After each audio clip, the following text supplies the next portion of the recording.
Welcome to this week's episode of Forgiving the Girl Inside, a Matter of the Heart. I am your hostess, Lisa Drennon, energetic mindset mentor, author of Forgiving the Girl Inside, Finding Balance, Freedom, and Fun in Your Life.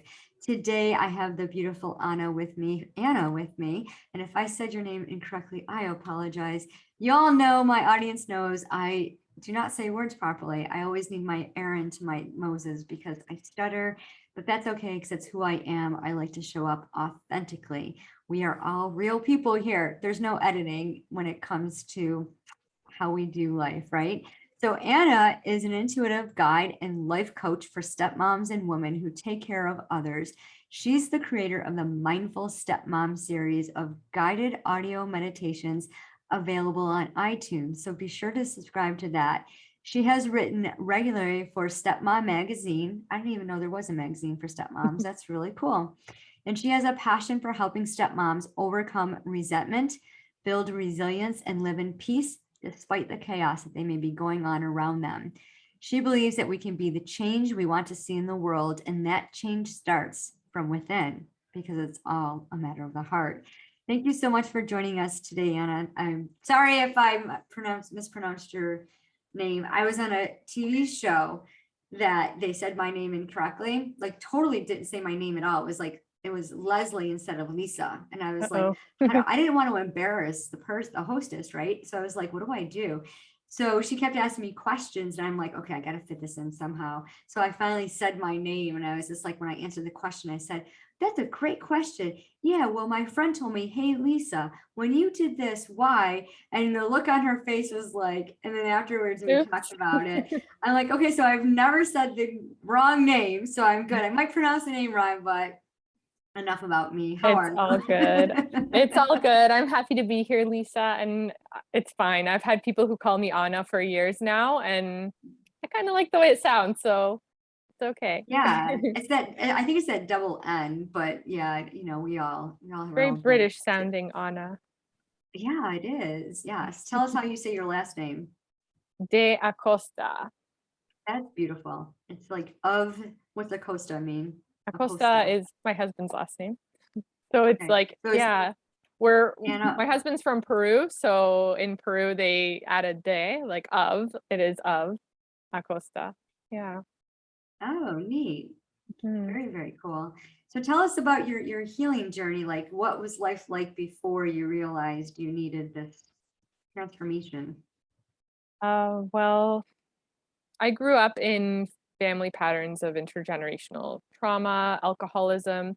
And so before I recognized that I even had any problems to fix, I was living a little bit impulsively in my teenage and young adult years, partying too much, drinking too much, thinking that that's kind of what life is all about. And um, got into a relationship with a man who had kids and was in a band, and um, that involved a lot of like going out on the weekends, and just got to a place where I wasn't being authentic to who I was, and I was trying to overcompensate in terms of his relationship with his kids and be sort of a parental figure because he wasn't always present for them. So there was a lot of codependency and codependent patterns. And the first time I heard that word codependent, I was reading a book by Melody Beatty. And I don't know if I'm saying her name right. So the name butchering goes on. But it's called Codependent No More. And that book really changed me and changed my perspective on life. And that's when I realized that I had a problem that was, although I didn't have an addiction, I believe that codependency is pretty much the same thing as an addiction. It's the same core um, um, root of it all. I'm thinking of the word in Spanish. And yeah, like fast forward to when I met my husband, I had done a lot of healing work. And I noticed that in our relationship, some of those old codependent patterns started coming up again. And so I really realized in that moment that I had to do something to create a positive change in me for good, or I would lose this relationship with the man that was my soulmate. And so I did a lot of inner work. I did a lot of like therapy, trauma healing. I went to support groups, meditations, a lot of self-help stuff. And at that same time, my husband had 2 kids from a previous marriage. And so um, I found that I was using a lot of the healing modalities that I had learned and adapting it to my stepmom role, because a lot of the things in the stepmom role were sort of triggering those old codependent patterns and that old desire to want to control things that are outside of yourself, right? And thankfully I was able to succeed in doing that, and that led me to start working with stepmoms and help them sort of overcome their own patterns. And I love the title of your podcast, like Healing the Girl Inside, because that's sort of the work that I do is healing that inner child so that you're showing up to your family as your whole empowered self rather than some inner child version of you, right? That is wounded in some way and needs healing. Yeah, absolutely. So going back to like what about being a stepmom triggered you for your childhood memories? Like, was it a So specific event or was it kind of like a series of events? it wasn't one specific event. I'd say it was a series of events. And now that I'm sort of in the stepmom um, world and wrote for Stepmom magazine, and I now know that these issues are universal to stepmoms. Before I thought it was just me, right? But Hmm. it really triggered a lot of limiting beliefs about being an outsider, not being enough, not being loved, not fitting in, and that situation, right, of being with someone else's kids who are not your own, um, often has a way of triggering a lot of different stuff in you, especially if um, you come from dysfunction, if you come from a dysfunctional family. But even if you come from like a quote unquote functional family, it has a way of bringing out those things in you. And the way I see it, you can look at that as sort of like a curse, like, oh, now I have to deal with this, and now I have to feel like I'm not enough, and I have to feel like an outsider. But the way that I see it is, it's a gift because it brings those things to the surface for you to heal them. And it's not like they weren't there before, but you maybe couldn't see them. So the stepmom role to me is just like a mirror of a lot of um, the issues, that the unresolved issues from often from childhood, that are coming up to be healed. Yeah. And it's amazing how circumstances can trigger things like that, especially like Mhm. how old were the kids when you became their stepmom? So they were 3 and 5 at the time, Okay. and So they're they're still now, young enough yeah. to be lovable and to like you. And it's not like they were teenagers and like rebutting everything. Well, you're not my mom. Yeah, and I think it depends a lot on, like, it's different in every situation, right?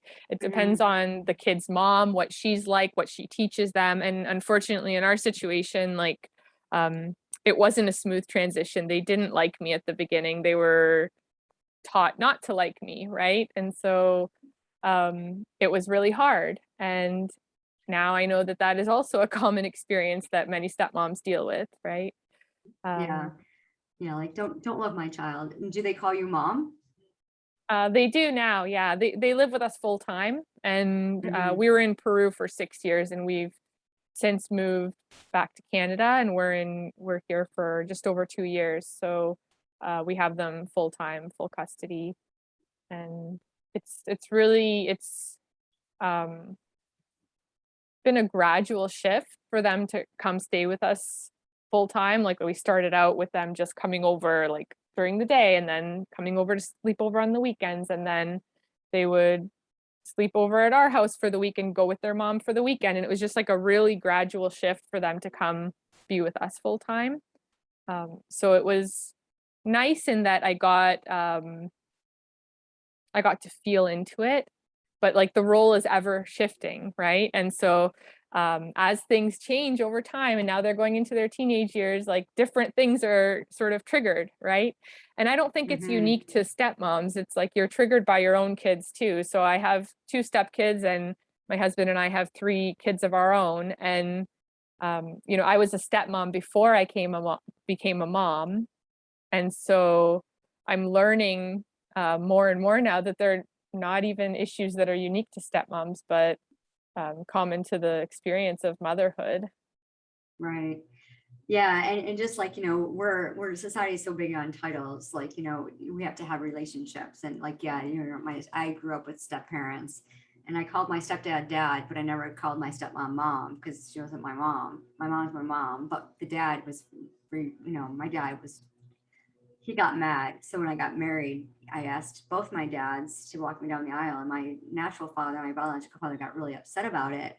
I'm like, you let this man raise me. Like, why would I not give him the honor of walking me down the aisle? He helped raise me. Hmm. So, that was like, my dad refused, my biological father refused to walk me down the aisle. So my stepfather walked me down the aisle. And I gave him a choice. I was perfectly fine with it. So I imagine there was a lot of hurts and sense of abandonment. Um, Issues, but I never really thought about a stepmom.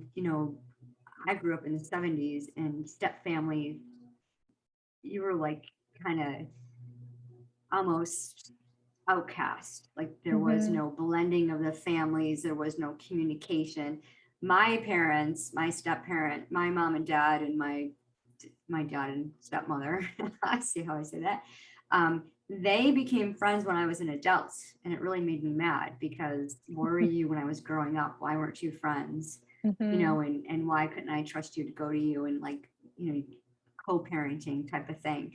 So when you look at that part of it, if you grew up in this dysfunctional family and comparing it to step parents, how does that like what's the trigger point that kept you to say, I'm going to do this differently, I'm going to be the best stepmom I can possibly be to these kids?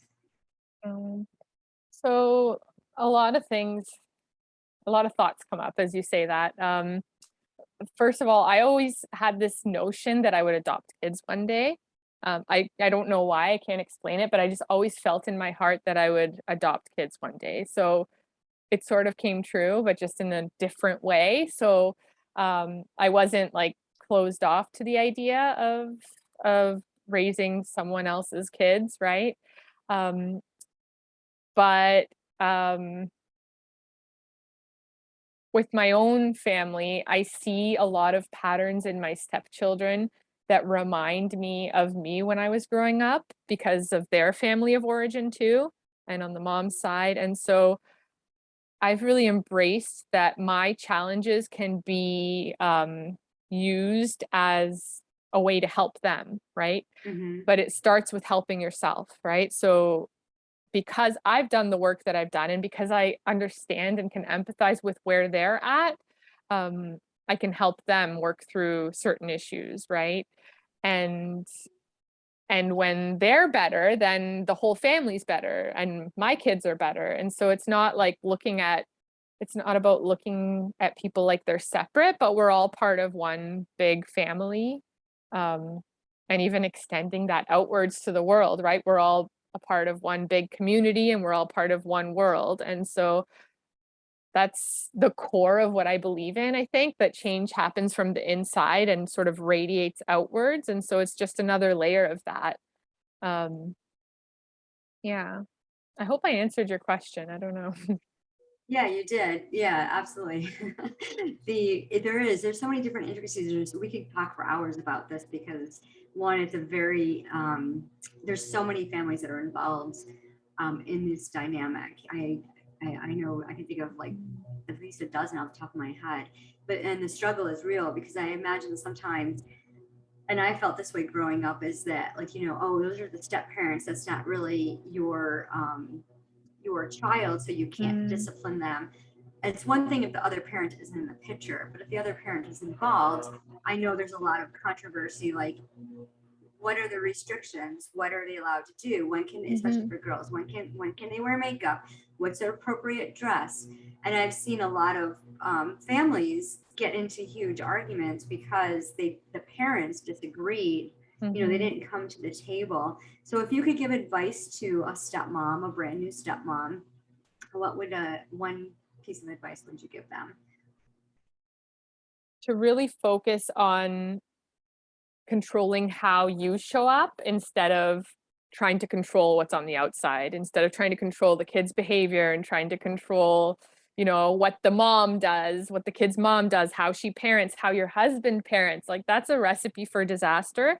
If you can change the way that you show up and not show up as like that controlling, picky, like critical person and just be the light, like be the change that you want to see, that holds so much more value than coming in and getting angry and trying to get people to do things your way because you somehow have the right answers and they don't. And I mean, to speak to the like co-parenting, and it's not possible with some families, right? And it's not up to you. Like if the bio mom is not open to co-parenting, if she has a narcissistic personality, if she um, has any like mental health or drug or alcohol issues, you can't co-parent like that. So there's another term that's called parallel parenting, and sometimes that's the best you can do. You can't strive to change what you didn't break, right? And and if the other party's not able to get on board and do what's right for the children, then at least you can stay in your own lane and do it that way. That is a beautiful answer. Yeah, that's so, it brought me chills because it's so true. You cannot change anyone but you and how you respond. And, you know, it's not the children's fault. So trying to control them because your inner child is telling you you're so angry because you have this battle and you're the one who has to deal with it and kind of go into that victim stance versus being Mhm. victorious. And the way to be victorious is to look within and say, okay, this is how we're going to deal with it. I'm going to change my response. That's beautiful. I've never heard of parallel parenting. That's an interesting concept. Can you tell Mhm. us a little bit about that? So it works in situations where you don't get along with the other parent. If there's a high conflict situation, then you parallel parent. Like what happens in that home happens in that home. What happens in your home happens in your home, and you can only focus on and control what happens in your home.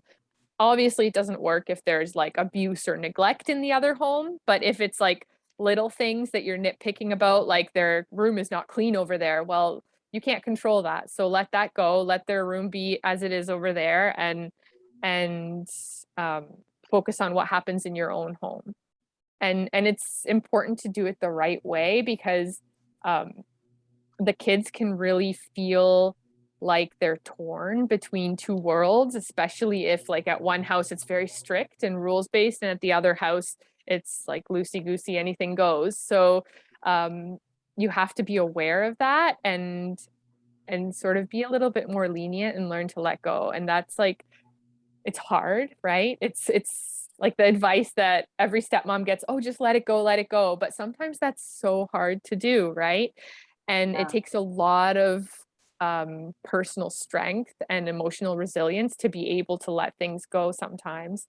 And so, um, yeah, that sometimes that is your greatest power, the power to do nothing, and but not do nothing in a way that is like resentful or vengeful, but doing nothing in a way that is loving, because you know that by doing something you're just going to cause harm.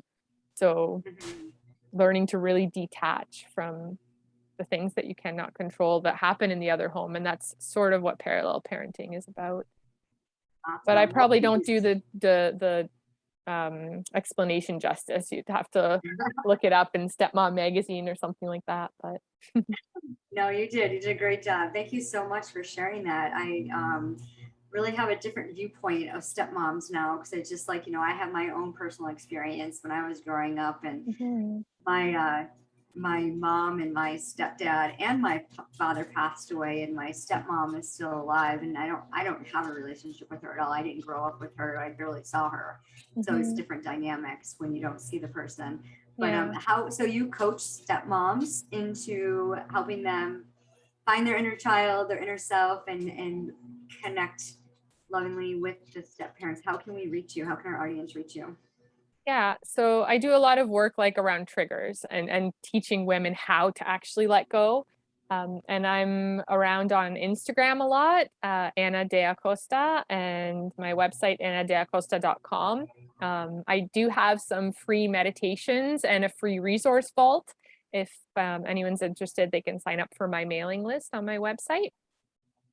Awesome. Yes, and Mhm. definitely get into that free meditation. It's a powerful tool to help to center ourselves, center our hearts, and get that right mindset. Because it's the crux of what we do, is what I always say. Yeah, Well, exactly. thank you so much for taking the time to share your expertise with us and your story. It's amazing what we overcome and how those everything that happened in the past prepared you for where you are today. So Yeah. I love that. And I love that you finally, reached out, got those modalities to help you be centered so that you can live your best life, to live out your purpose and serve these beautiful children who just rely on you and create a beautiful life for them. So thank you for joining us. And if you're listening on your favorite podcast, be sure to subscribe, drop a review, click on the description, and you will find the link to connect with Anna so you can get her free meditations. And of course, you can visit my website for your free download of the ebook, Forgiving the Girl Inside, Finding Balance, Freedom, and Fun in Your Life. And remember, we are all on a daily healing journey. It's a matter of the heart.